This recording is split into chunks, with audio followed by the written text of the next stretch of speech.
क्या हाल चाल है। आज हमारा टॉपिक है non metals and their compounds, अधातुएं और उनके यौगिक। हम 50 क्वेश्चंस करने वाले हैं इसमें, जो सभी इम्पॉर्टेंट है। आप अंत तक देखिए, आपको ज़रूर ही फ़ायदा होने वाला है हर एक एग्ज़ाम में। आज का हमारा पहला सवाल है, हाइड्रोजन की खोज किसके द्वारा की गई थी। हाइड्रोजन की खोज की गई थी हेनरी कैवेंडिश द्वारा। ऑप्शन नंबर बी इसका करेक्ट आंसर होगा, हेनरी कैवेंडिश द्वारा।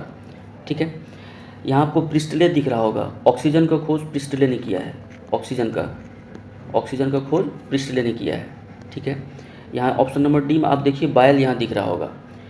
बेसिकली जो एलिमेंट है, एलिमेंट यानी तत्व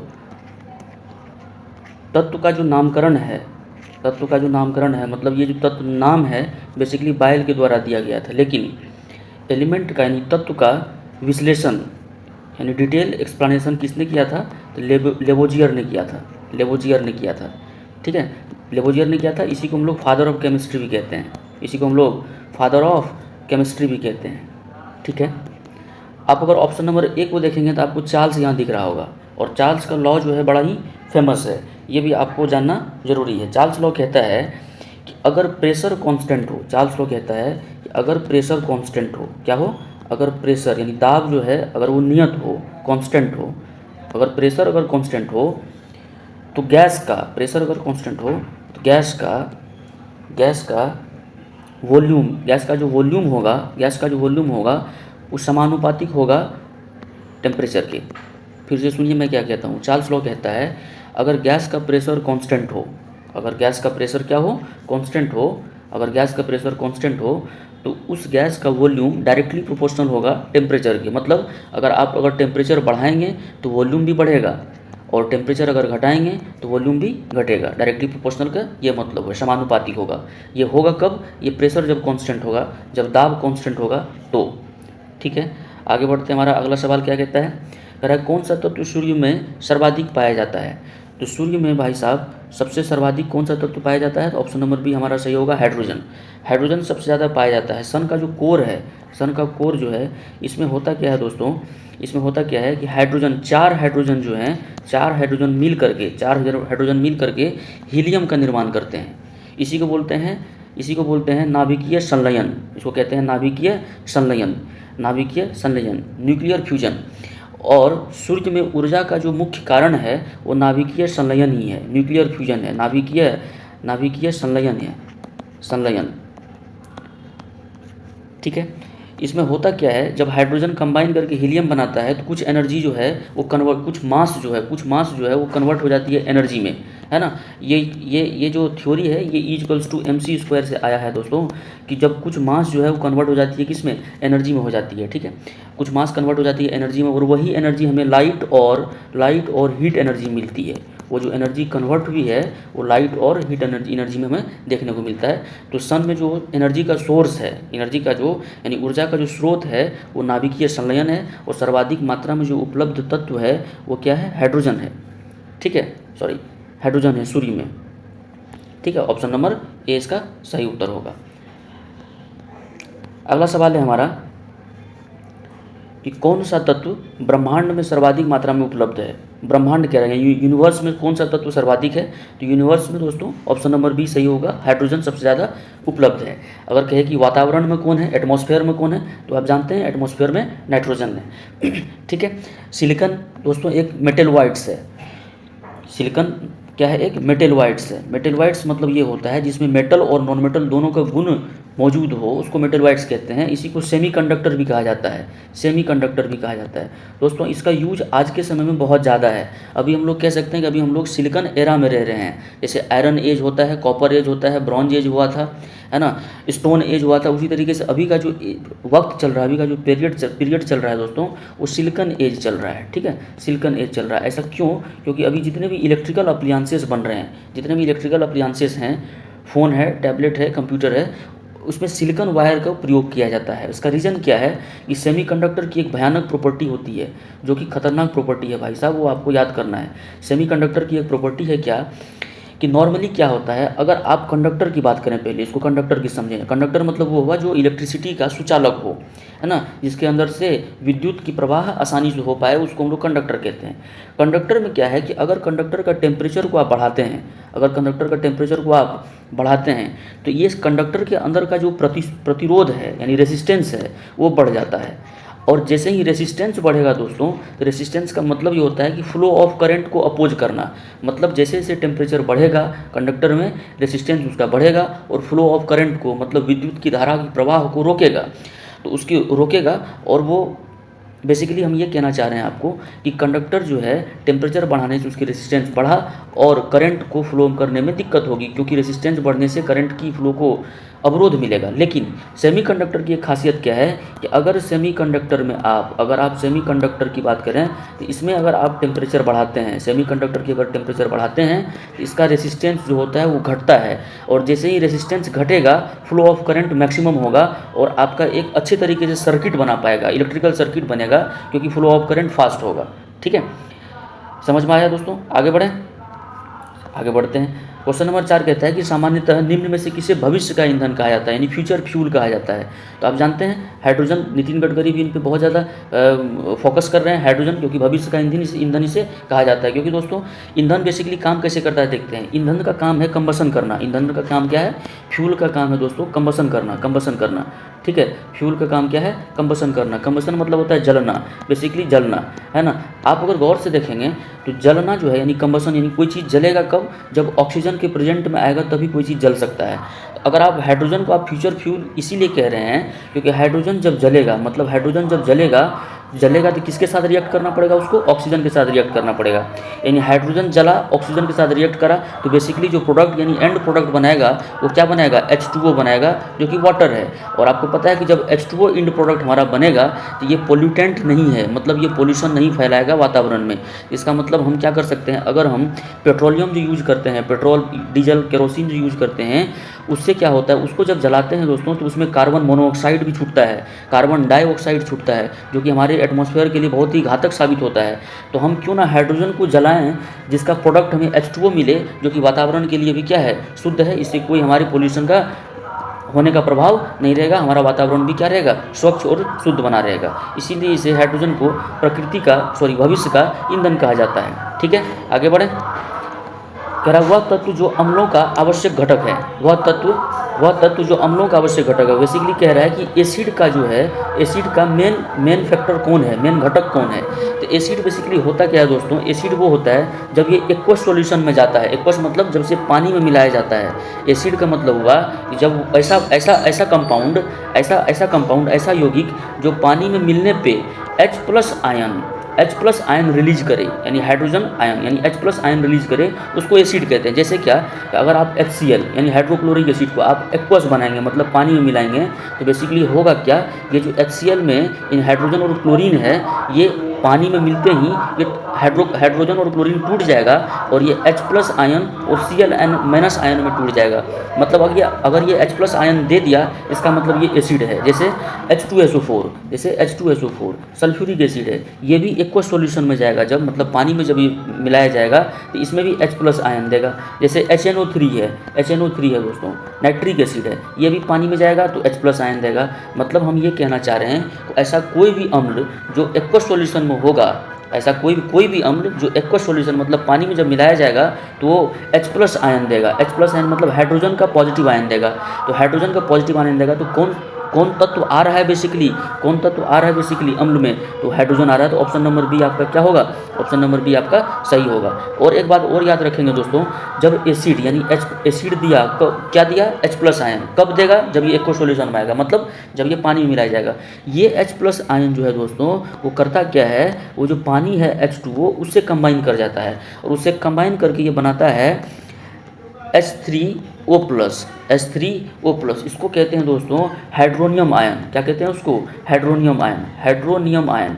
इसको कहते हैं हाइड्रोनियम आयन। ठीक है, तो दो कंडीशन होगा, एसिड होने का दो शर्तें हैं, और दो शर्त आपको दिमाग में रखना है। क्या कि या तो H+ आयन वो रिलीज कर दे तो भी एसिड कहलाएगा, या H+ आयन ऑप्शन में ना दे करके कह दे कि हाइड्रोनियम आयन अगर दे तो भी वो एसिड ही कहलाएगा। क्यों? क्योंकि यही H+ आयन H2O से कंबाइन करके H3O+ बनाता है, जिसका ही नाम है हाइड्रोनियम आयन।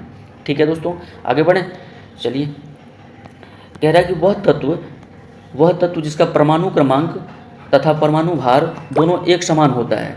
ठीक है, परमाणु मतलब एटॉमिक नंबर और एटॉमिक मास दोनों एक समान होता है। क्या होता है आप जानते हैं? H1 होता है दोस्तों, हाइड्रोजन, है ना। H1 मतलब एटॉमिक नंबर भी इसका एक और एटॉमिक मास भी इसका एक। ठीक है, तो इसका ऑप्शन नंबर हो जाएगा, ऑप्शन नंबर ए आपका सही है। हाइड्रोजन के बारे में दोस्तों देखेंगे कि मुख्यतः जो नॉन मेटल है, मतलब अधातु है, मुख्यतः जो अधातु पाया जाता है दोस्तों, ये अधातु जो पाया जाता है दोस्तों, ये क्या होता है?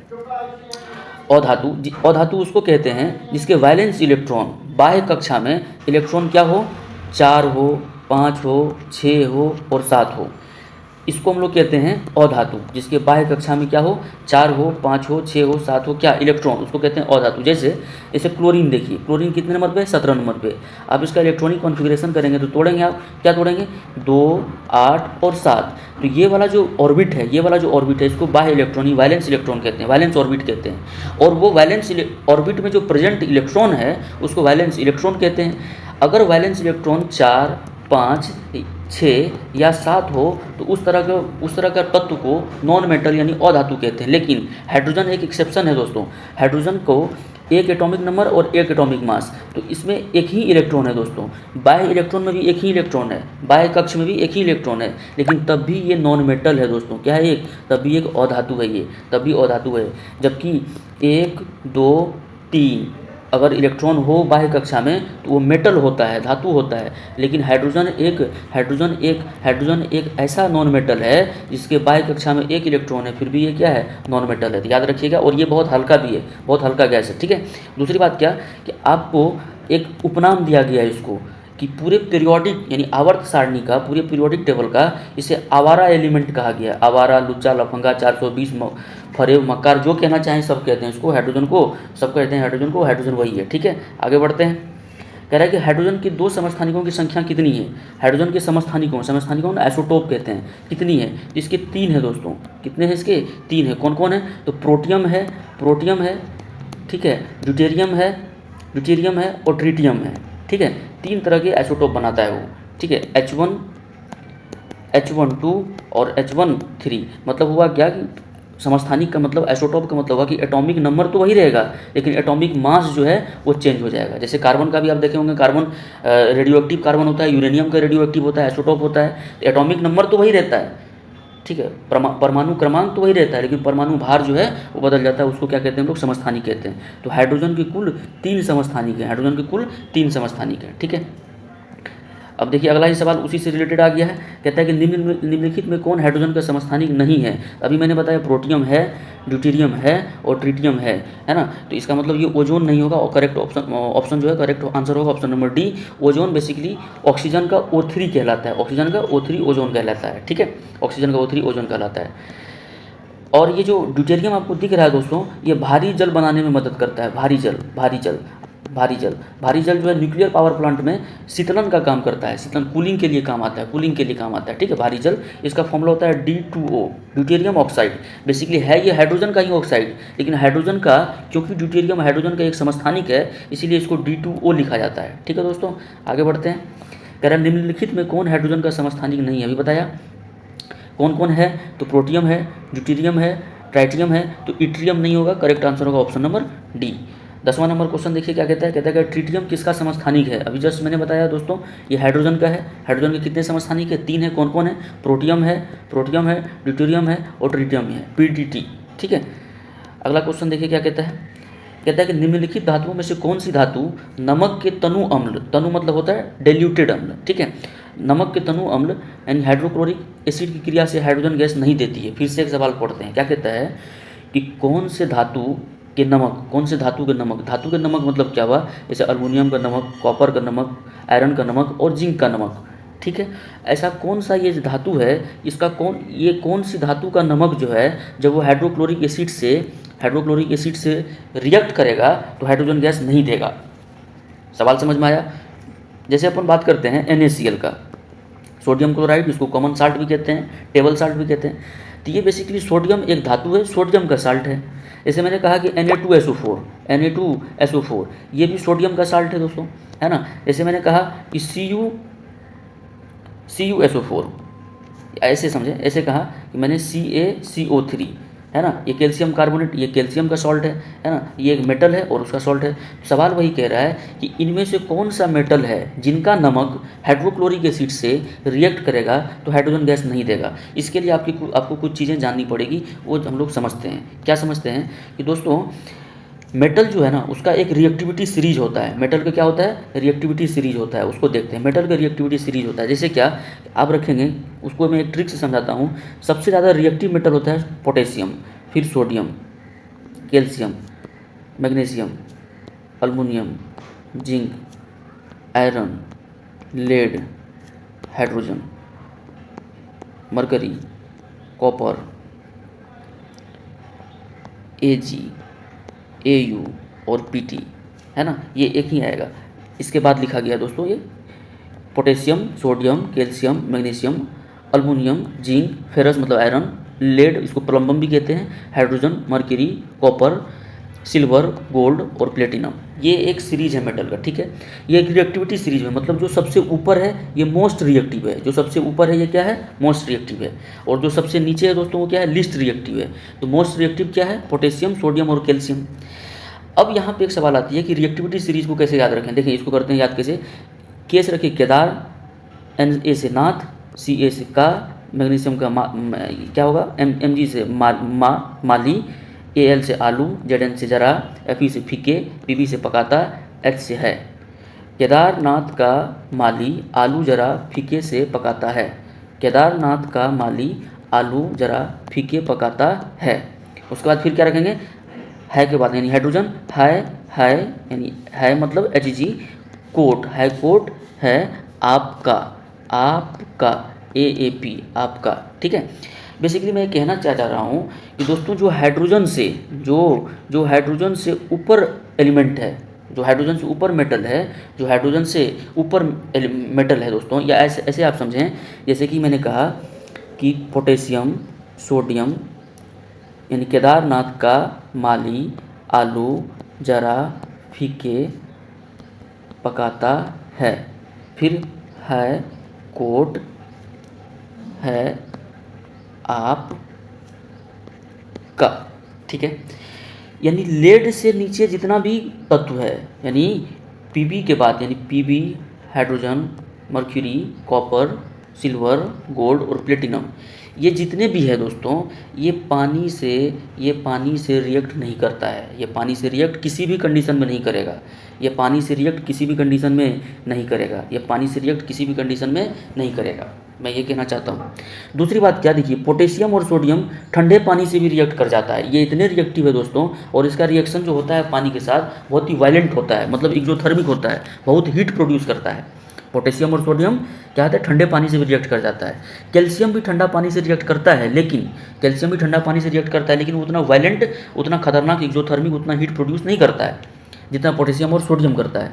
और ये जो अल्मुनियम, जिंक और आयरन आप देख रहे हैं दोस्तों, ये अल्मुनियम, जिंक और आयरन ये गर्म पानी से रिएक्ट करता है दोस्तों। सॉरी, स्टीम से, वाष्प से रिएक्ट करता है, वाष्प से। किससे रिएक्ट करता है? वाष्प से। ये ठंडे पानी से रिएक्ट करेगा, और ये तीनों है ना, ये वाष्प से, स्टीम से रिएक्ट करता है। और ये जो मैग्नीशियम जो आप देख रहे हैं दोस्तों, ये मैग्नीशियम जिसका एटॉमिक नंबर 12 होता है, ये मैग्नीशियम एक मेटल है जो कि दोस्तों गर्म पानी से रिएक्ट करता है। किससे रिएक्ट करता है? ये गर्म पानी से। तो हम 3 चीज़ सीखे, क्या कि पोटेशियम, सोडियम और कैल्शियम ठंडे पानी से रिएक्ट कर जाता है। पोटेशियम और सोडियम का रिएक्शन जो होता है ठंडे पानी के साथ बहुत ही वायलेंट होता है, बहुत ही हीट और लाइट प्रोड्यूस करता है। अल्मुनियम, जिंक और आयरन जो है ये वाष्प यानी स्टीम से रिएक्ट करता है, और मैग्नीशियम जो है ये गर्म पानी से रिएक्ट करता है। अब अगर सवाल को देखिए तो आपको सवाल से ये पता चलेगा दोस्तों, क्या पता चलेगा कि कॉपर जो है ना दोस्तों, ये कॉपर जो है ये हाइड्रोजन से कम रिएक्टिव है। कॉपर जो है ये हाइड्रोजन से कम रिएक्टिव है। अच्छा, अब सवाल पे आते हैं। देखिए, हाइड्रोजन से ज़्यादा रिएक्टिव कौन है? जिंक है, आयरन है, अल्युमिनियम है, लेकिन कॉपर जो है ना वो हाइड्रोजन से कम रिएक्टिव है। अब आप ही बताइए, मान लीजिए कि X का रिएक्शन हम करा रहे हैं HCl में। X मान लीजिए कुछ कंपाउंड है, X मान लीजिए कंपाउंड है, जैसे सपोज कर लीजिए कॉपर ही ले लेते हैं, ठीक है। यानी कॉपर को हमने रिएक्ट कराया HCl से। एक बात बताइए, ये जो रिएक्शन होगा इसको क्या करना पड़ेगा? आप देखिए, अगर आप देखेंगे तो कॉपर जो है दोस्तों ये हाइड्रोजन से क्या है? कम रिएक्टिव है। इसका मतलब हाइड्रोजन और क्लोरीन के बीच में जो बंध है यानी बॉन्ड है, इसको कॉपर तोड़ नहीं पाएगा। क्यों नहीं तोड़ पाएगा? क्योंकि कॉपर जो है वो कम रिएक्टिव है हाइड्रोजन से, है ना। लेकिन अगर अपन बात करें अल्युमिनियम को, अगर रिएक्शन कराएं HCl से, तो होगा क्या दोस्तों? क्योंकि अल्युमिनियम हाइड्रोजन से ज़्यादा रिएक्टिव है, तो ये दोनों के बीच में जो बॉन्ड है, दोस्ती है, ये दोस्ती को तोड़ देगा। कौन तोड़ेगा? अल्युमिनियम। तो कैसे तोड़ेगा? इसको सेपरेट कर देगा। ये जो बॉन्ड है दोनों के बीच में, इसको सेपरेट कर देगा। और अल्युमिनियम जो है ये क्लोरीन के साथ रिएक्ट करके क्या बना देगा दोस्तों? AlCl3, aluminium chloride. और बच क्या गया यहाँ पे? क्योंकि ये तो अलग हो गया, अल्युमिनियम के साथ कंबाइन कर गया, ये बचा हाइड्रोजन, तो ये हाइड्रोजन गैस रिलीज कर गया। तो हम क्या समझे यहाँ से? हम ये समझे कि भाई साहब, हाइड्रोजन गैस रिलीज तभी होगा जब ऐसा मेटल का नमक जो हाइड्रोजन से ज़्यादा रिएक्टिव हो, तभी हाइड्रोजन गैस वो रिलीज कर सकता है। यहाँ पे कह रहा है कि हाइड्रोजन गैस रिलीज नहीं कर सकता है, तो कॉपर लेस रिएक्टिव है, इसका मतलब कॉपर रिलीज नहीं करेगा।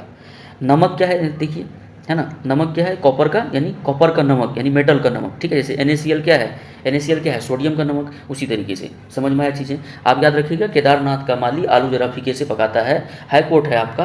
ये मेटल का रिएक्टिविटी सीरीज है। जो सबसे ऊपर होगा वो मोस्ट रिएक्टिव, जो सबसे नीचे होगा वो लीस्ट रिएक्टिव। इसीलिए ऑर्नामेंट में, ज्वेलरी वगैरह में आप देखते होंगे कि आपको यही 3 चीज़ें देखने को मिलता होगा, है ना। 3 चीज़ें मिलता होगा, क्योंकि ये रिएक्ट करता ही नहीं है ना, रिएक्ट ही नहीं करता। तो रिएक्ट नहीं करेगा तो ये अपने ऊपर जो है कोई ऑक्साइड का, कोई सल्फाइड का लेयर नहीं बनाता, और ये हमेशा चमकदार रहता है, चमकीला रहता है। ठीक है दोस्तों, आगे बढ़ें। आगे हमारा सवाल है, कि जब रक्त तप्त लोहे मतलब बहुत ज़्यादा हीटेड आयरन के ऊपर भाप यानी स्टीम गुजारी जाती है तो कौन सी गैस रिलीज होती है? तो हाइड्रोजन गैस रिलीज होती है। ऑप्शन नंबर सी आपका सही उत्तर होगा। और यहाँ पे एक और ऑप्शन नंबर बी को आप देखेंगे दोस्तों, तो ऑप्शन नंबर बी बड़ा ही इंपॉर्टेंट है, सवाल पूछते रहता है एग्जाम में। प्रोड्यूसर गैस क्या है? तो आप याद रखेंगे CO प्लस N2 यानी कार्बन मोनोऑक्साइड और नाइट्रोजन को हम लोग क्या बोलते हैं? प्रोड्यूसर गैस कहते हैं। CO प्लस N2 को क्या कहते हैं? प्रोड्यूसर गैस कहते हैं। याद रखिएगा, CO प्लस N2 को प्रोड्यूसर गैस कहते हैं। कई बार एग्जाम में ये सवाल पूछ चुका है। आगे बढ़ते हैं। कहता है हाइड्रोजन को वायु में जलाने पर प्राप्त होगा। मैंने बताया दोस्तों, जलाने का मतलब होता है ऑक्सीजन के साथ रिएक्शन करना, और आपको हाइड्रोजन को रिएक्शन कराना है तो क्या आपको मिलेगा? H2O मिलेगा। H2O मिलेगा तो बेसिकली आपको क्या मिल रहा है? जल मिल रहा है। ऑप्शन नंबर ए आपका करेक्ट उत्तर होगा। कह रहा है कि वनस्पति घी के निर्माण में कौन सी गैस प्रयुक्त होती है? तो हाइड्रोजन गैस प्रयुक्त होती है। ठीक है, हाइड्रोजन गैस प्रयुक्त होती है। इसको हाइड्रोजनेशन कहते हैं, हाइड्रोजनीकरण कहते हैं। ठीक है, आगे सवाल कहते हैं खाना पकाने के तेल को किस प्रक्रिया द्वारा वनस्पति घी में परिवर्तित किया जा सकता है? ऑप्शन नंबर ए होगा हाइड्रोजनीकरण द्वारा। ठीक है, आगे बढ़ें दोस्तों। कहता है निम्नलिखित में से हाइड्रोजन के बड़े खंडों को कौन अवशोषित करेगा? ठीक है, कह रहा है निम्नलिखित में से हाइड्रोजन के बड़े खंडों को कौन अवशोषित करेगा? ऑप्शन नंबर ए आपका करेक्ट उत्तर होगा, पैलेडियम का कोलाइडी-विलियम बेसिकली क्या होता है? ये कोलाइडी-विलियम क्या होता है दोस्तों? अब यहाँ पर देखिए 3 चीज़ होता है, सोल्यूशन, सस्पेंशन और कोलाइडल। ठीक है, ये बेसिकली क्या है? सोल्यूट और सोलवेंट का जो मिक्सचर है, ये मिक्सचर का 3 प्रकार होता है, सॉल्यूशन, सस्पेंशन और कोलाइडल। यानी मिश्रण जो है, मिश्रण के 3 प्रकार होते हैं दोस्तों, मिश्रण के 3 प्रकार होते हैं। कौन कौन होते हैं? तो सॉल्यूशन, सस्पेंशन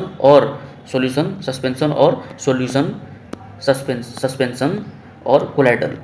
ठीक है, सॉल्यूशन जो होता है दोस्तों, ये होमोजीनियस मिक्सचर है, मतलब इसमें जो सोल्यूट पार्टिकल है सॉल्वेंट में इक्वली डिस्ट्रीब्यूट हो जाता है। और कोलाइडल जो है ना दोस्तों, ये हेट्रोजीनियस मिक्सचर है, मतलब सोल्यूट पार्टिकल इसमें सॉल्यूशन में अच्छे से मिलता नहीं है, सॉल्वेंट में सोल्यूट पार्टिकल। ठीक है, इसीलिए कोलाइडल जो है ना दोस्तों, ये जो कोलाइडल जो है ना, ये कोलाइडल सबसे ज़्यादा टिंडल इफेक्ट दर्शाता है। Tyndall effect Tyndall effect show करता है सबसे ज़्यादा। टिंडल इफेक्ट क्या होता है बेसिकली, स्कैटरिंग ऑफ लाइट जो होता है, यानी लाइट का जो डायरेक्शन है दोस्तों उसको चेंज कर देता है कोलाइडल की पार्टिकल्स। क्यों? क्योंकि इसके जो सोल्यूट पार्टिकल होते हैं वो बड़े बड़े होते हैं, इसीलिए लाइट जब इससे गुजारी जाती है, प्रकाश को जब इससे गुजारा जाता है तो प्रकाश का जो पाथ है यानी प्रकाश का जो पार्टिकल्स है वो अपना डायरेक्शन चेंज कर रहा है। क्योंकि आप जानते हैं कि लाइट का डुअल नेचर होता है। लाइट जो है दोस्तों वो क्या है, डुअल नेचर होता है। लाइट अपने आप में एक पार्टिकल भी है और लाइट अपने आप में एक वेव भी है, क्योंकि लाइट का कुछ नेचर पार्टिकल को दर्शाता है और लाइट का कुछ नेचर वेव को भी दर्शाता है। जैसे डिस्पर्सन वगैरह वेव है ना, डिस्पर्सन वगैरह जैसे रिफ्लेक्शन है वो पार्टिकल को दर्शाता है। इसको डुअल नेचर कहा जाता है। ठीक है, तो कोलाइडल सॉल्यूशन जो है टिंडल इफेक्ट शो करता है, ये आप याद रखिएगा। ऑप्शन नंबर ए बहरहाल इसका सही उत्तर होगा। कह रहा है कि पैलेडियम तथा प्लेटिनम के समान धातुएं विशेष परिस्थितियों में हाइड्रोजन का बहुत अधिक आयतन अवशोषित कर लेती है। धातु द्वारा अवशोषित हाइड्रोजन कहलाती है, क्या कहलाती है? अधिधारित हाइड्रोजन कहलाती है। ऑप्शन नंबर बी आपका करेक्ट आंसर होगा। कह रहा है जल एक उत्कृष्ट विलायक है, मतलब यूनिवर्सल सॉल्वेंट है। यूनिवर्सल सॉल्वेंट मतलब ज़्यादातर चीज़ों को क्या करता है दोस्तों, ये अपने आप में मिला लेता है। सॉल्वेंट का मतलब होगा कि जिसमें मिलाया जाता है। ऐसे मैंने कहा क्या, सपोज कर लीजिए कि ये पानी से भरा हुआ एक ग्लास है, पानी से ये भरा हुआ ग्लास है। इस पर मैंने क्या किया कि एक स्पून जो है चीनी डाल दिया। ये चीनी है और ये क्या है, पानी है। ये क्या है, चीनी है और ये पानी है। ठीक है, ये चीनी है और ये पानी है। तो बेसिकली होगा क्या कि चीनी जो है ये पानी में मिल जाएगा, चीनी जो है पानी में घुल जाएगा। तो जो घुला रहे हैं, मतलब जो हम डाल रहे हैं सॉल्यूशन में, उसको बोलते हैं सोल्यूट। और जिसके अंदर डाल रहे हैं भाई साहब यानी सोल्यूट को, उसको बोलते हैं सॉल्वेंट। तो पानी क्या है, एक सॉल्वेंट है और उसको यूनिवर्सल सॉल्वेंट कहा गया, क्योंकि ज़्यादातर चीज़ों को ये अपने अंदर क्या कर लेता है, घुलनशील बना लेता है, यूनिवर्सल सॉल्वेंट। और ये जो यूनिवर्सल सॉल्वेंट उत्कृष्ट विलायक का जो इसको खिताब मिला है, उसकी एक खास प्रॉपर्टी की वजह से मिला है, उसको बोलते हैं पोलराइजेशन। यानी H2O में बेसिकली आप देखें तो हाइड्रोजन बॉन्ड है, हाइड्रोजन बंध है। और ये हाइड्रोजन बंध की खासियत क्या है दोस्तों, हाइड्रोजन बॉन्ड की खासियत क्या है कि बहुत ही पोलराइज्ड होता है। अब पोलराइज्ड क्या होता है डिटेल में बताने के लिए वक्त बहुत लगेगा दोस्तों, है ना। आप ये समझिए कि ये किसी भी सॉल्यूट पार्टिकल्स को उसकी जो पार्टिकल्स है उसको ये आसानी से सेपरेट कर सकता है। उसी को आप ध्रुवीयकरण कह सकते हैं, है ना। ध्रुवीय होते हैं, पोलराइज्ड होता है ना। यानी पोलराइजेशन की वजह से ये उत्कृष्ट विलायक का एक उदाहरण है ना, उदाहरण है। तो आप इसका सही उत्तर लगाइएगा, अत्यधिक ध्रुवीय है। अत्यधिक क्या है, ध्रुवीय है। ऑप्शन नंबर सी आपका करेक्ट आंसर होगा। ठीक है, ऑप्शन नंबर सी आपका करेक्ट आंसर होगा। अगला क्वेश्चन देखते हैं क्या है। अगला क्वेश्चन है दोस्तों, कह रहा है आयतन के अनुपात में जल में हाइड्रोजन व ऑक्सीजन का अनुपात क्या है। अब देखिए, जिस फॉर्म में वाटर पाया जाता है, जिस फॉर्म में जल पाया जाता है दोस्तों, उसी के अनुपात में इसका आयतन का अनुपात भी होता है। कहने का मतलब मेरा है कि आपको अगर जल का फॉर्मूला लिखना है तो क्या कहेंगे आप, H2O। इसमें हाइड्रोजन के एटम्स कितने हैं, 2, और ऑक्सीजन के एटम्स कितने हैं, 1। तो बेसिकली आपको अगर पूछे कि ये H2O में हाइड्रोजन और ऑक्सीजन के अणु का अनुपात कितना है तो कहेंगे आप 2:1। तो जो अणु का अनुपात होगा वही इसका आयतन का भी अनुपात होगा। अ से अणु और अ से आयतन आप याद रखिएगा। इसका सही उत्तर होगा ऑप्शन नंबर बी, 2:1। अब यहाँ देखिए क्या कहता है कि भार के अनुपात में ठीक है, भार के अनुपात में जल में हाइड्रोजन और ऑक्सीजन का अनुपात क्या है। तो H2O में भार देखिएगा तो हाइड्रोजन का भार कितना हो गया, 2 एटम्स हैं तो 2 हो गया। ठीक है, और ऑक्सीजन 1 है, इसका भार कितना हो गया, 16। इसको घटाएंगे कितना आएगा, 8, यानी 1:8 के अनुपात में है, 1:8 के रेशियो में है। ठीक है, तो ऑप्शन नंबर ए आपका करेक्ट उत्तर होगा। कह रहा है कि शुद्ध जल क्या होता है दोस्तों, है ना। शुद्ध जल क्या होता है, ऑप्शन है आपका अम्लीय, क्षारीय, उदासीन और इनमें से कोई नहीं। तो बेसिकली आप देखिए, अम्लीय, क्षारीय, उदासीन ये होने के लिए आपको क्या करना पड़ेगा कि एक पीएच स्केल होता है दोस्तों, इसको बोलते हैं पोटेंशियल ऑफ हाइड्रोजन, यानी potency of hydrogen. PH scale को खोज किसने किया था दोस्तों, सोरेनसन ने किया था। सोरेनसन ने किया था। पीएच स्केल में रीडिंग होता है दोस्तों 1 से लेकर के, ये मान लीजिए स्केल है मेरा, इसमें क्या होता है 1, 2, 3, 4 और बढ़ते जाता है यहाँ तक 7 तक, है ना। और उसके बाद फिर बढ़ते कहाँ तक जाएगा, टोटल 14 तक, यानी 14 तक, यहाँ तक रीडिंग होता है। ये जो है ना, ये 7 अगर किसी कंपाउंड यौगिक का पीएच मान अगर 7 हो तो वो उदासीन कहलाता है, मतलब न्यूट्रल कहलाता है।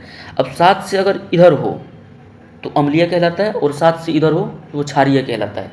जितना इधर होगा उतना स्ट्रॉन्ग एसिड होगा, उतना खतरनाक अम्ल होगा, मतलब स्ट्रॉन्ग अम्ल होगा, और जितना इधर होगा उतना ही खतरनाक बेस होगा, क्षार होगा। जैसे HCl, H2SO4, HNO3, ये सभी क्या है दोस्तों, एक स्ट्रॉन्ग एसिड है। और NaOH sodium hydroxide, KOH potassium hydroxide, ये क्या है दोस्तों, ये क्या है, क्योंकि इसका pH मान 14 होता है, ये एक स्ट्रॉन्ग बेस है।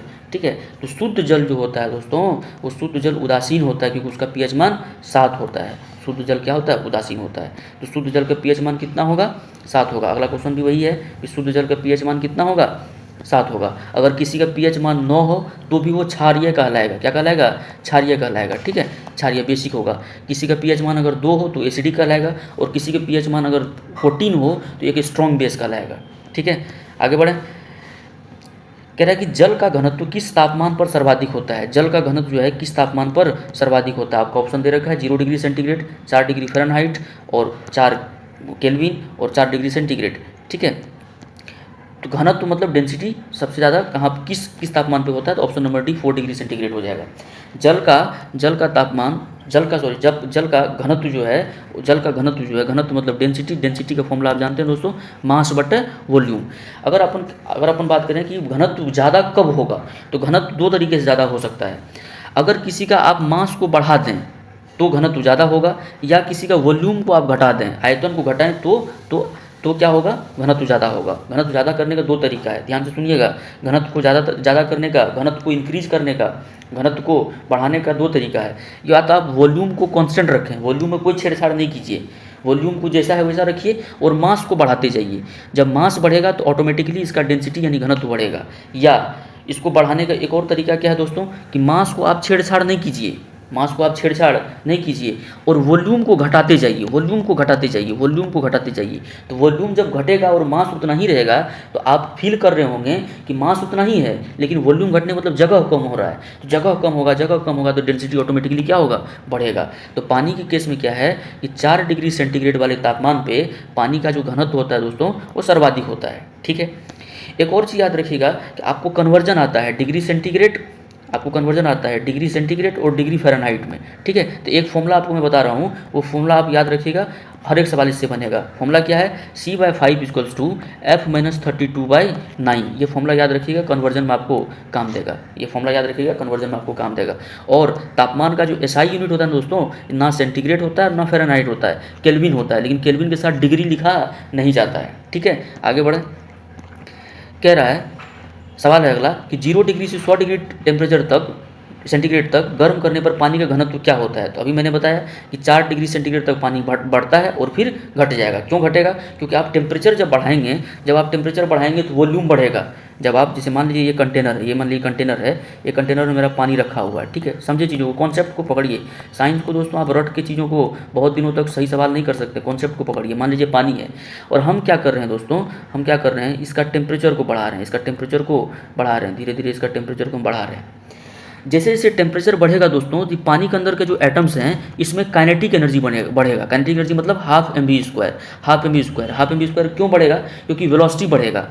वेलोसिटी क्यों बढ़ेगा, क्योंकि टेम्परेचर बढ़ने से काइनेटिक एनर्जी बढ़ेगा, क्योंकि आप टेम्परेचर के फॉर्म में एनर्जी दे रहे हैं, और लिक्विड का पार्टिकल जो है आपस में टकराए से कोलिजन होगा, कोलाइड करने से काइनेटिक एनर्जी बढ़ेगा, मतलब ये मोशन करना स्टार्ट होगा। और धीरे धीरे जब आप टेम्परेचर बढ़ाएंगे तो आप देखेंगे कि जो पानी का लेवल यहाँ था, वो आप बॉयल होते पानी का लेवल यहाँ आ गया। जो पहले पानी का लेवल यहाँ तक था, अब ये पानी का लेवल यहाँ तक आ गया। तो आप क्या देख रहे हैं, पानी में एटम्स की अमाउंट तो उतना ही था, लेकिन पानी में वॉल्यूम आप क्या देख रहे हैं, वॉल्यूम बढ़ रहा है। पानी का जो है वो मिनी कंटेनर जो है, जो पहले वॉल्यूम था पानी का इतना था, अब इतना हो गया। और जब ये वाष्प बन जाएगा ना दोस्तों, तो ये और बढ़ जाएगा और ये एटमॉस्फेयर में चला जाएगा। तो इसका मतलब आप क्या देखिए, इसका जो डेंसिटी, इसका जो वॉल्यूम है पानी का, वो इनफाइनाइट हो जाएगा। तो जब डेंसिटी में आप देखेंगे गौर से, तो मास बटे वॉल्यूम, जब हमारा वॉल्यूम बहुत बढ़ जाएगा तो डेंसिटी क्या हो जाएगा, बहुत कम हो जाएगा। क्यों, क्योंकि ये अंश है और ये हर है, और कोई फ्रैक्शन में जब डिनोमिनेटर की वैल्यू बढ़े, जब डिनोमिनेटर की वैल्यू बढ़े तो ओवरऑल फ्रैक्शन क्या होता है, कम हो जाता है उसकी वैल्यू। तो इसीलिए जब टेम्परेचर आप बढ़ाएंगे तो वॉल्यूम बढ़ेगा, और जब वॉल्यूम बढ़ता है तो डेंसिटी क्या होता है, घटता है। डेंसिटी क्या होता है, घटता है। लेकिन 4 डिग्री सेंटीग्रेड पे इसकी खासियत है कि पानी का डेंसिटी सबसे ज़्यादा होता है। ठीक है, ऑप्शन नंबर ए आप सही करेंगे। आगे बढ़ते हैं। कह रहा है कि हाइड्रोजन सल्फाइड, कह रहा है कि हाइड्रोजन सल्फाइड, क्वेश्चन कह रहा है दोस्तों कि हाइड्रोजन सल्फाइड या हाइड्रोजन क्लोराइड की तुलना में जल का उच्च क्वथनांक किसके कारण है। अच्छा, हाइड्रोजन सल्फाइड पहले याद कीजिए, ये H2S है। हाइड्रोजन सल्फाइड क्या है, H2S है। ठीक है, और हाइड्रोजन क्लोराइड क्या है, HCl है। दोस्तों H2S भी एक एसिड है, यानी अम्ल है, और HCl भी क्या है, एसिड है ना। और दोनों में आप देख रहे हैं दोस्तों, दोनों पानी में जैसे ही एक्वा सॉल्यूशन में जाएगा, पानी में जाएगा तो ये भी H+ आयन देगा और ये भी H+ आयन देगा। मैं अगर आपसे पूछूं कि HCl में कौन सा बॉन्ड है, तो बॉन्ड बेसिकली कितने तरह के होते हैं, या तो इलेक्ट्रोवैलेंट बॉन्ड होते हैं, या तो कोवैलेंट बॉन्ड होते हैं, या तो कोऑर्डिनेट बॉन्ड होते हैं, या चौथा एक हाइड्रोजन बॉन्ड होता है। ठीक है, चौथा हाइड्रोजन बॉन्ड होता है। इलेक्ट्रोवैलेंट बॉन्ड मेटल और नॉन मेटल के बीच में पाया जाता है।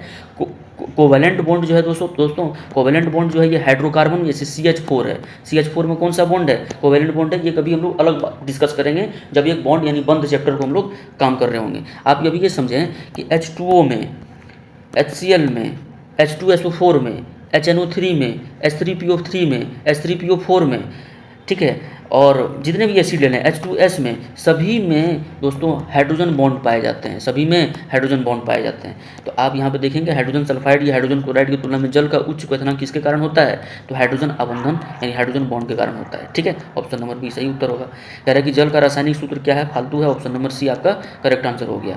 ठीक है, कह रहा है कि विश्व में लगभग कितने प्रतिशत भूभाग पर जल है, कितने प्रतिशत भूभाग पर जल है, तो आपका कितने प्रतिशत, 71% पे है ना जल है दोस्तों। ठीक है, अगला सवाल देखिए, कहता है कि जल में नमक मिलाने पर पानी में क्वथनांक और हिमांक क्या होगा। देखिए क्वथनांक और हिमांक जब नमक मिलाते हैं, देखिए क्वथनांक बढ़ेगा और हिमांक क्या होगा, घटेगा। जल में जब नमक में आप पानी मिलाते हैं तो नमक में जब पानी में जब आप नमक मिलाते हैं तो पानी का क्वथनांक क्या होगा, बढ़ेगा, और हिमांक क्या होगा, घटेगा। याद रखिएगा, बहुत इंपॉर्टेंट सवाल है दोस्तों, ये इंपॉर्टेंट। इसका रीजन फिर कभी और वीडियो में हम डिस्कस कर लेंगे। पानी में नमक मिलाएं तो क्वथनांक क्या होगा, बढ़ेगा, और हिमांक क्या होगा, घटेगा। और इसीलिए आप देखते होंगे कि जब आप अंडा को बॉयल करने जाते हैं दोस्तों, जब अंडा को बॉयल करने जाते हैं तो उसमें नमक मिलाया जाता है ताकि वो अंडा फटे नहीं, क्योंकि उसका क्वथनांक क्या हो जाएगा, बढ़ जाएगा, और हिमांक जो है वो क्या होगा, घट जाएगा। तो इस प्रोसेस से अंडा फटता नहीं है। तो ऑप्शन नंबर सी आपका क्या होगा, सही उत्तर हो जाएगा। कह रहा है कि ग्रामीण क्षेत्रों में जल का कीटाणुनाशन किया जाता है। जल के अंदर में जो कीटाणु है, वायरस, बैक्टीरिया है, उसका जो समाप्त किया जाता है, उसको रिमूव, इरेडिकेट किया जाता है किस प्रोसेस से, किस मेटल या किस केमिकल्स मिला करके। तो बेसिकली क्लोरीन द्वारा मिलाया जाता है। लेकिन क्लोरीन डायरेक्ट मिलाएंगे ये नहीं होता। क्लोरीन का एक कंपाउंड है, उसका नाम है ब्लीचिंग पाउडर। क्या नाम है उसका, ब्लीचिंग पाउडर। ब्लीचिंग पाउडर का फॉर्मूला याद रखिएगा दोस्तों। ब्लीचिंग पाउडर का फॉर्मूला क्या है, CaOCl2 यानी कैल्शियम ऑक्सीक्लोराइड इसको कहते हैं, या कैल्शियम हाइपोक्लोराइड इसको कहते हैं। ये बेसिकली क्या है, इसको प्यूरिफिकेशन ऑफ वाटर में यूज किया जाता है। ठीक है, पोटेशियम परमैंगनेट इसको बोलते हैं KMnO4। ये भी प्यूरिफिकेशन ऑफ वाटर में यूज होता है। लेकिन क्योंकि पोटेशियम परमैंगनेट महंगा है और रेयर है, ये हम हर जगह नहीं मिल सकता, तो ज़्यादातर यूज किसका होता है, क्लोरीन का होता है। और क्लोरीन में भी कौन से कंपाउंड का, तो ब्लीचिंग पाउडर का। ठीक है, सोडियम सल्फेट है ना, Na2SO4 साल्ट है दोस्तों, सॉल्ट है ना। सोडियम क्लोराइड NaCl है ना, NaCl सोडियम कॉमन साल्ट है, टेबल साल्ट है ना। रॉक साल्ट भी इसको कहा जाता है दोस्तों, रॉक साल्ट भी कहा जाता है उसको। ठीक है, NaCl। आगे बढ़ते हैं। कह रहे हैं कि पोटेशियम परमैंगनेट जल को क्या करता है, तो स्वादिष्ट थोड़ी बनाएगा, दुर्गंध मुक्त बनाता नहीं है, कीटाणु रहित बना देता है, क्योंकि ये महंगा होता है और रेयर भी मिलता है, हर जगह उपलब्ध भी नहीं होता, तो ज़्यादा यूज ब्लीचिंग पाउडर का होता है। कह रहा है कि निम्नलिखित में से कौन सा विद्युत का चालक है। आप ही बताइए कि कोई पदार्थ, कोई मेटल, कोई सब्सटेंस, कोई नॉन मेटल, कोई सेमीकंडक्टर, कुछ भी, कोई पदार्थ विद्युत का चालक कब होगा, जब वो उस पदार्थ के अंदर, मान लीजिए ये पदार्थ है, कोई एक रॉड ले लेते हैं। इस रॉड में बहुत सारे एटम्स होंगे। ये इलेक्ट्रिसिटी को कंडक्ट कब करेगा, जब इसके एटम्स के जो ऊपरी कक्ष में, बाहरी कक्ष में इलेक्ट्रॉन है वो फ्री हो। इलेक्ट्रॉन फ्री हो और इलेक्ट्रॉन क्या करे, डोनेट कर सके, मतलब अपने आप को आयोनाइज कर सके। देखिए सिंपल सी बात बता देते हैं आपको कि जो जो जो सब्सटेंस खुद को आयोनाइज कर सकता है, जो खुद को आयोनाइज कर सकता है वो इलेक्ट्रिसिटी कंडक्ट करेगा। आयोनाइज का मतलब ये होता है कि जो अपने आप को चार्ज पार्टिकल बना ले, जो अपने आप को चार्ज, जिसके ऊपर आयन मतलब चार्ज पार्टिकल आ जाए, जिसके ऊपर चार्ज आ जाए, ठीक है। जो सब्सटेंस अपने आप को आयोनाइज कर सकता है, मतलब जो जिसमें आयोनाइजेशन हो सकता है, मतलब खुद उसके ऊपर चार्ज पार्टिकल आ सकता है, अपने आप को चार्ज में कन्वर्ट कर सकता है, वो इलेक्ट्रिसिटी कंडक्ट करेगा। क्योंकि चार्ज का फ्लो को, है ना, फ्लो ऑफ चार्ज को ही करंट बोलते हैं। फ्लो ऑफ चार्ज को ही क्या बोलते हैं, करंट बोलते हैं, है ना। Rate of flow of charge को क्या बोलते हैं, करंट बोलते हैं, है ना। Rate of flow of charge को क्या कहते हैं, करंट कहते हैं। तो एक बात बताइए आप कि रबर जो है इलेक्ट्रिसिटी कंडक्ट करता है, नहीं करता है, बिल्कुल नहीं, फ्री इलेक्ट्रॉन नहीं है। शुद्ध जल भी नहीं करता है, बेंजीन भी नहीं करता है। बेंजीन का फॉर्मूला याद रखिएगा दोस्तों, C6H6 होता है, हाइड्रोकार्बन है, इसमें कार्बन का 6 एटम्स और हाइड्रोजन का 6 एटम्स होता है, ठीक है, C6H6 है, ठीक है। अब दोस्तों बेंजीन है, तो लवण को देखिए, लवण जल जैसे ही आप लवण जल मिलाएंगे दोस्तों, तो उसके अंदर से मान लीजिए कि आपने क्या करा कि आप पानी में H2O में आपने NaCl मिला दिया, पानी में NaCl मिला दिया। अब होगा क्या कि NaCl एक लवण है, पानी में घुल जाएगा, और पानी में घुलने के बाद ये दो भाग में बंट जाएगा। एक बनेगा Na+, ये कैटायन हुआ सोडियम का, ये Cl-, ये एनायन हुआ क्लोरीन का, ये धनात्मक बनेगा और ये ऋणात्मक। ये धनात्मक और ऋणात्मक कहने का मतलब क्या हुआ, जो पहले NaCl में सोडियम एक एटम था, क्लोरीन एक एटम था, ये टूटने के बाद, बिखरने के बाद Na+ मतलब आयोन में चेंज हो गया, ये अपने ऊपर चार्ज ले लिया। देख रहे हैं, प्लस चार्ज, प्लस और माइनस क्या होता है, चार्ज। ये चार्ज बन गया। जब ये चार्ज बनेगा तो ऑब्वियस सी बात है कि इसका जो सॉल्यूशन होगा पानी और नमक का, वो इलेक्ट्रिसिटी कंडक्ट करेगा। ऑप्शन नंबर सी आपका क्या होगा, करेक्ट उत्तर होगा। आगे देखिए क्या कहता है, कह रहा है दोस्तों कि समुद्री जल में शुद्ध जल किस प्रक्रिया द्वारा प्राप्त किया जाता है। ऑप्शन नंबर ए, आसवन द्वारा प्राप्त किया जाता है, ठीक है, आसवन द्वारा प्राप्त किया जाता है। अब कह रहा है कि समुद्र का जल वर्षा के जल से अधिक लवण युक्त होता है, क्योंकि ऐसा क्यों होता है, ऐसा क्यों होता है, वर्षा के लवण से ऐसा क्यों होता है, समुद्र का जल वर्षा क्यों। ऐसे देखिए क्या होता है कि समुद्र में बहुत सारी नदियाँ आकर के मिलती है, समुद्र में बहुत सारी नदियाँ आगे मिलती है। जब आप देखेंगे कि नदियाँ जो है वो एक प्लेन से होकर गुजरती है, प्लेन से मतलब एक समतल ज़मीन से, तो नदियाँ जब गुजर रही होती है तो अपने साथ बहुत कचरे, दाग, है ना, कचरे जो हैं, दलदल जो है, और बहुत सारे पहाड़ों से होकर गुजरती है, तो अपने अंदर बहुत सारे सॉल्ट लेकर के वो जा रही होती है ना। जितने भी कचरे हैं वो सभी क्या है, सॉल्ट के फॉर्म में है, नमकीन है दोस्तों। वो जब गुजर रही होती है और सभी झांक देती है कहाँ पे, समंदर में। तो समंदर का जो पानी है वो खारा हो जाता है। नदियाँ अपने साथ लवण बहा कर लाती है और जाकर के समंदर में मिलती है दोस्तों, हाँ। जिस वजह से समंदर की, जिस तरह से समुद्र की जो पानी है वो अत्यधिक खारा होता है ना, जल की तुलना में, ठीक है। आगे बढ़ते हैं, कह रहा है कि जल की अस्थायी कठोरता किसकी मौजूदगी के कारण होती है। देखिए यहाँ पे दो चीज़ें, एक होता है परमानेंट हार्डनेस, एक होता है टेम्प्रोरी हार्डनेस, ठीक है दोस्तों। एक अस्थायी कठोरता और एक अस्थायी कठोरता, दोनों याद रखिएगा, इंपॉर्टेंट है। जल में जो अस्थायी कठोरता है वो किसकी मौजूदगी के कारण होता है, मतलब किसकी मौजूदगी के कारण होता है दोस्तों, तो वो होता है कैल्शियम और मैग्नीशियम के बाइकार्बोनेट के कारण। याद रखिएगा, कैल्शियम और मैग्नीशियम के बाइकार्बोनेट की मौजूदगी के कारण जल में अस्थायी, फोकस कर रहे हैं दोस्तों, याद रखिएगा, अस्थायी कठोरता पाई जाती है। लेकिन अगर पूछे कि जल में अस्थायी कठोरता, जो हमारा अगला सवाल भी है दोस्तों, अगला सवाल कहता है कि जल में अस्थायी कठोरता, अस्थायी होगा तो कैल्शियम और मैग्नीशियम का बाइकार्बोनेट, अस्थायी होगा तो कैल्शियम और मैग्नीशियम का बाइकार्बोनेट। लेकिन अगर कहेगा कि अस्थायी कठोरता किसकी उपस्थिति में होती है दोस्तों, तो मैग्नीशियम और कैल्शियम के सल्फेट। आपको दो ही चीज़ याद रखना, फिर से समझिए क्या कहते हैं। मैं कह रहा हूँ कि अस्थायी, क्या कह रहा हूँ, अस्थायी, नौटंकी कर रहा है दोस्तों ये, देखिए, अस्थायी कठोरता और अस्थायी कठोरता, अस्थायी कठोरता और अस्थायी कठोरता, ठीक है, दो तरह की कठोरता। अस्थायी कठोरता में आपको लगाना है बाइकार्बोनेट, क्या लगाना है आपको, बाइकार्बोनेट। और अस्थायी कठोरता में लगाना है आपको सल्फेट। और मेटल दोनों में कैल्शियम कैल्शियम और मैग्नीशियम होगा, कैल्शियम और मैग्नीशियम होगा, यहाँ भी कैल्शियम और मैग्नीशियम होगा। मतलब अस्थायी कठोरता किसके कारण होता है, तो कैल्शियम और मैग्नीशियम के बाइकार्बोनेट की वजह से। अस्थायी कठोरता किसकी मौजूदगी के कारण होता है, तो कैल्शियम और मैग्नीशियम के सल्फेट के कारण होता है। ठीक है दोस्तों, समझ में आया। आगे बढ़ें, आगे बढ़ते हैं। आगे हमारा सवाल है दोस्तों,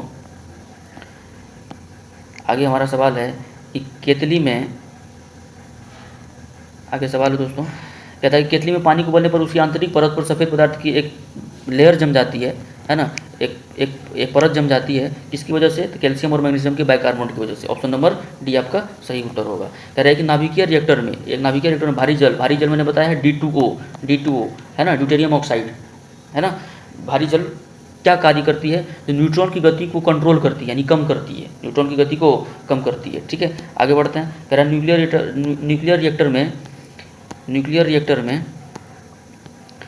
रिएक्टर में भारी जल का प्रयोग शीतलक रूप में किया जाता है। भारी जल क्या है, भारी जल क्या है दोस्तों, तो हाइड्रोजन के भारी आइसोटोप का एक युक्त जल है। ऑप्शन नंबर डी आपका करेक्ट है। ये सभी चीज़ें हम डिस्कस कर चुके हैं। अब देखिए यहाँ पूछ जाए भारी जल यानी गुरु जल इसको कहा जाता है, क्या है, D2O है ना, D2O। ऑप्शन नंबर डी आपका सही होगा। कह रहा है भारी जल का अनुभार कितना होगा, 20 होगा भाई दोस्तों, क्या होगा, 20 होगा। ठीक है, क्योंकि आप जानते हैं ना, तो भारी जल क्या है ना, D2O है ना, D2O है, तो इसका यानी हो जाएगा ये 4 हो जाएगा, और इसका ये जो होगा 16 मास, तो दोनों जुड़ के कितना हो जाएगा, 20 हो जाएगा। ठीक है, आगे बढ़ते हैं दोस्तों। आगे कहता है कि पानी में क्या होने पर उसे भारी पानी कहा जाता है। पानी में क्या होगा, भारी पानी हो जाएगा, है ना, हाइड्रोजन का भारी समस्थानिक। ऑप्शन नंबर ए आपका करेक्ट आंसर होगा। कह रहा है कि भारी जल एक प्रकार का है, क्या है, भारी जल एक प्रकार का मंदक है। ऑप्शन नंबर बी आपका सही उत्तर होगा। कह रहा है बालों की ब्लीचिंग में प्रयुक्त होता है। बालों की ब्लीचिंग कीजिएगा, भारी जल आपको लगाना पड़ेगा दोस्तों, क्या लगाना पड़ेगा, सॉरी, भारी जल नहीं, हाइड्रोजन पेरोक्साइड। बालों की ब्लीचिंग में प्रयुक्त होता है hydrogen peroxide. Option number C, hydrogen peroxide दोस्तों H2O2। फॉर्मूला याद रखिएगा, हाइड्रोजन पेरोक्साइड का फॉर्मूला क्या है, H2O2 हाइड्रोजन पेरोक्साइड। कभी कभी देखते होंगे दोस्तों, कान वगैरह अगर वैक्स जमा हो जाता है ना, कान में गंदगी जमा हो जाता है ना, तो अगर आप हाइड्रोजन पेरोक्साइड कान के अंदर दें तो कान का गंदगी जो है वो ऊपर आ जाता है। लेकिन बिना डॉक्टर का सलाह के आप हाइड्रोजन पेरोक्साइड का उपयोग कान में ना करें। ठीक है, आगे देखें क्या कहता है कि पुराने तेल चित्रों के, कह रहा है कि पुराने तेल चित्रों के रंगों को फिर से उभारने में काम आता है। कौन सा काम आता है दोस्तों, ये भी हाइड्रोजन पेरोक्साइड H2O2, याद रखिएगा, H2O2 हाइड्रोजन पेरोक्साइड काम आता है। ठीक है, ऑप्शन नंबर सी उत्तर होगा। कह रहा है कि कार्बन एक है। कार्बन क्या है दोस्तों, ऐसा कोई दुनिया में कुछ भी संभव नहीं है जो कार्बन के बिना हो। कार्बन क्या है, एक अधातु है। कार्बन क्या होता है, 6 होता है, 12 होता है। हालांकि कार्बन का अलग अलग आइसोटॉप समस्थानिक भी होते हैं। ठीक है, आगे बढ़ते हैं। कहता है कि कार्बन के, अगला सवाल कहते हैं सभी जैव यौगिकों का अनिवार्य मूल तत्व क्या है दोस्तों, कार्बन है। हर चीज़ कार्बन से बना हुआ है। कह रहा है कार्बन में परमाणु होते हैं, तो कार्बन में क्या क्या होते हैं, देखिए कार्बन में 6 और 12। 6 का मतलब एटॉमिक नंबर मतलब नंबर ऑफ प्रोटॉन और नंबर ऑफ इलेक्ट्रॉन, मतलब ये हो गया कि कार्बन में 6 प्रोटॉन है और 6 इलेक्ट्रॉन है। और ये जो 12 होता है ना दोस्तों, आप जानते हैं कि ये P+N से होता है, मतलब प्रोटॉन और न्यूट्रॉन मिलकर के एटॉमिक मास होता है। तो 12 इसमें ऑलरेडी प्रोटॉन कितना है, 6, इसका मतलब न्यूट्रॉन कितना होगा, 6। तो समझ में आया कि कार्बन में इलेक्ट्रॉन, प्रोटॉन और न्यूट्रॉन सब क्या है, 6 है। कोई दिक्कत, आगे बढ़ें। अब मारिए, ऑप्शन नंबर बी इसका करेक्ट आंसर होगा। ऑप्शन नंबर क्या होगा, ऑप्शन नंबर बी आपका करेक्ट आंसर होगा। कह रहा है हाइड्रोजन के साथ सबसे अधिक यौगिक निम्नलिखित में से किस तत्व द्वारा बनाए जाते हैं। आपको मैं बताऊं दोस्तों, हाइड्रोजन के साथ अगर सबसे ज़्यादा कोई तत्व मिलके कंपाउंड यानी यौगिक बनाया है तो उसका नाम है हाइड्रोजन। क्या नाम है, हाइड्रोजन। आप जानते हैं हाइड्रोकार्बन एक अलग से चैप्टर ही है, हाइड्रोकार्बन जिसमें चैप्टर ही है। और हाइड्रोकार्बन में पता नहीं कितने यौगिक कंपाउंड का फॉर्मेशन होता है। आप इनफाइनाइट नंबर ऑफ कंपाउंड बना सकते हैं, क्यों। और हाइड्रोकार्बन के साथ जानते हैं, हाइड्रोकार्बन उसको कहते हैं जो सिर्फ हाइड्रोजन और कार्बन से मिलकर बना हुआ है। अब बताइए दोस्तों, कितना दोस्ती है दोनों में, मोहब्बत है भाई साहब, भयानक है ना। तो अब हाइड्रोजन के साथ सबसे अधिक कौन बनाता है भैया, कार्बन बनाता है। Option number C. अगर हाइड्रोकार्बन की थोड़ा सा बात करें ना दोस्तों, हाइड्रोकार्बन की बात करें ना, तो हाइड्रोकार्बन 2 तरह का होता है भाई। हाइड्रोकार्बन होता है 2 तरह का। हाइड्रोकार्बन एक होते हैं सेचुरेटेड, एक होता है अनसेचुरेटेड, संतृप्त और असंतृप्त। ठीक है, सेचुरेटेड और अनसेचुरेटेड। सेचुरेटेड हाइड्रोकार्बन में दोस्तों सिंगल बॉन्ड पाया जाता है, जिसको हम लोग बोलते हैं अल्केन। क्या बोलते हैं उसको, अल्केन। और अनसेचुरेटेड 2 तरह का होता है, एक डबल बॉन्ड वाला होता है दोस्तों, एक ट्रिपल बॉन्ड वाला होता है। डबल बॉन्ड को कहते हैं अल्कीन, क्या कहते हैं, अल्कीन। और ट्रिपल बॉन्ड वाला कहते हैं अल्काइन। फॉर्मूला याद रखिएगा, क्या फॉर्मूला याद रखिएगा, अल्केन का फॉर्मूला क्या होता है दोस्तों, CnH2n+2। n है नंबर ऑफ कार्बन, है ना, नंबर ऑफ एटम्स। ठीक है, n क्या है, आप जितना कार्बन जितना हाइड्रोजन लगाते जाइए। नेचुरल नंबर है भाई साहब, 1 से शुरू होगा, इन्फाइनाइट तक जाइए, बनाते जाइए। जैसे क्या, n की संख्या 1 रखिएगा तो C1 और H की जगह 2n यानी 2+2 क्या हो जाएगा, यानी C1H4, यानी यही मीथेन बन गया। मीथेन को ही मार्स गैस कहते हैं दोस्तों, है ना, नेचुरल गैस भी है, मार्स गैस भी कहते हैं। अब अल्केन हो गया। अब दूसरा आता है अल्कीन। अल्कीन में डबल बॉन्ड होता है दोस्तों। अल्कीन में क्या होता है, डबल बॉन्ड होता है ना। अल्केन में सिंगल बॉन्ड होता था, अल्कीन में डबल बॉन्ड। इसका फॉर्मूला क्या है, CnH2n, ठीक है। अब एक होता है अल्काइन। अल्काइन में दोस्तों ट्रिपल बॉन्ड होता है, फॉर्मूला क्या है इसका, CnH2n-2। सभी इंपॉर्टेंट है, लिख लीजिए, याद कीजिए। चैनल को सब्सक्राइब करते जाइएगा, देख लेते हैं और सब्सक्राइब नहीं करते हैं, मज़ा नहीं आता है दोस्तों, ठीक है। आगे बढ़ें। कह रहा है कि वह एक रासायनिक तत्व कि विभिन्न प्रारूप को कहते हैं। एक ही रासायनिक तत्व के विभिन्न प्रारूप, मतलब रासायनिक तत्व एक ही है और उसका रूप अलग अलग है, तो अपरूप कहते हैं उसको। क्या कहते हैं, अपरूप कहते हैं, एलोट्रॉप्स कहते हैं उसको। जैसे कार्बन में आप देख लीजिए, डायमंड एकदम हीरा चमकोला और ग्रेफाइट, डायमंड और ग्रेफाइट ये कार्बन के अपरूप हैं। कार्बन के क्या हैं, अपरूप है। मतलब डायमंड भी जो है कार्बन से ही बना है और ग्रेफाइट भी जो है कार्बन से ही बना है, लेकिन दोनों की प्रॉपर्टी एकदम अलग है। ये इलेक्ट्रिसिटी कंडक्ट नहीं करता और ये करता है। ये दुनिया का हार्डेस्ट मटेरियल है। कितना हार्डेस्ट मटेरियल है भाई साहब, डायमंड। और ग्रेफाइट जो है वो सॉफ्ट मटेरियल है ना, सॉफ्ट होता है, ये हार्डनेस नहीं होता है। दूसरी बात क्या कि अब देखिए, इसका रिफ्रैक्टिव इंडेक्स बहुत ज़्यादा होता है डायमंड का, और इसका रिफ्रैक्टिव इंडेक्स ज़्यादा नहीं होता। ये कितना चमकीला होता है, इसमें टोटल इंटरनल रिफ्लेक्शन होता है, TIR होता है, टोटल इंटरनल रिफ्लेक्शन। ये तो करिया धुधुर दिखता है दोस्तों ग्रेफाइट, है ना, तो बहुत, लेकिन बना है दोनों कार्बन से ही। इसको अपरूप, एलोट्रोपी कहते हैं, एलोट्रॉप्स कहते हैं, अपरूप कहते हैं, ठीक है। आज का हमारा आखिरी सवाल है दोस्तों, आज का हमारा आखिरी सवाल है, क्या है आज का हमारा आखिरी सवाल है, क्या कहता है, वह गुण, भाई साहब प्रॉपर्टी की बात कर रहा है, वह गुण जिसके कारण एक ही तत्व कई रूपों में पाए जाते हैं, इसको एलोट्रोपी कहते हैं, अपरूपता कहते हैं। Option number D. आगे के सवाल फिर कभी करेंगे दोस्तों, फिर कभी करेंगे, क्योंकि वीडियो हो गया है लंबा, आप लोग देखेंगे नहीं पूरा। अगर आप पूरा देखेंगे तो आपको ज़रूर फ़ायदा होगा, 100% कह रहा हूँ, यकीन मानिए। हर एक एग्ज़ाम के लिए इंपॉर्टेंट है, SSC हो, BPSC हो, UPSC हो, है ना, रेलवे हो। रेलवे के लिए तो भाई साहब ये रामबाण है, आप रट जाइए, आपको पसंद आ रहा है, आप समझिए चीज़ों को। ऐसे ही वीडियो हम डेली लाते रहेंगे। बहुत दिनों से वीडियो नहीं आ रहा था, इसके लिए माफ़ी चाहता हूँ, है ना। आप चैनल को सब्सक्राइब कीजिए दोस्तों, लाइक शेयर कीजिए, और आपकी जो भी अभिक्रिया है, जो भी आपकी जो रिएक्शन आ रहा है, जो भी आप सोच रहे हैं, जो हमें सुझाव देना चाह रहे हैं, आप कमेंट सेक्शन में ज़रूर आप हमें बताइए। आप सभी को वीडियो देखने के लिए आपका तहे दिल से बहुत बहुत शुक्रिया।